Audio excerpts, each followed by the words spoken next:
नाशिक इथं जुनी पेन्शन सहविचार सभेचं आयोजन। हायकोर्टाच्या निर्णयावर अत्यंत महत्त्वपूर्ण सहविचार सभा।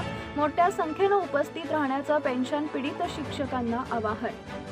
1 नोव्हेंबर 2005 पूर्वी नियुक्त व त्यानंतर 100% अनुदान असलेल्या शाळेतील सर्व मुख्याध्यापक, शिक्षक, शिक्षकेतर कर्मचारी यांची सहविचार सभा होणार आहे।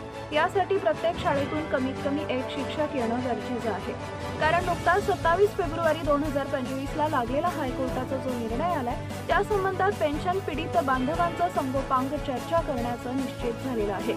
यात प्रामुख्याने समस्त पेन्शन पीडित बांधवाला कोर्टाच्या निर्णयाची प्रत व एक अजून लेखी प्रत आपल्याला मुख्याध्यापकांमार्फत शिक्षणाधिकारी यांना द्यायचा आहे। शिवाय वकील काय म्हणाले त्यांची क्लिप पण पेन्शन पीडित शिक्षकांना ऐकण्यास उपलब्ध करण्यात येणार आहे। यासोबतच लगेच हे प्रस्ताव जिल्हा परिषद शिक्षणाधिकारी कार्यालय इथं जमा करायचे आहे। त्यासोबत जे शिक्षक सेवानिवृत्त झालेत त्यांचे पण प्रस्ताव जिल्हा शिक्षणाधिकारी कार्यालय इथं जमा करायचे आहेत। त्यामुळे जे सेवानिवृत्त शिक्षक असतील त्यांनी सुद्धा सहविचार सभेस आवर्जून उपस्थित राहावे।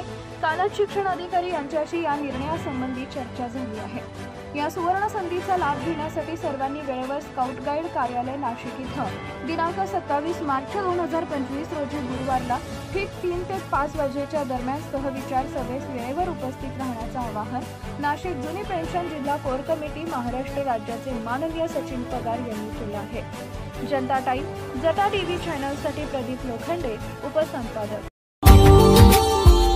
Subscribe now and press the bell icon. Never miss an update.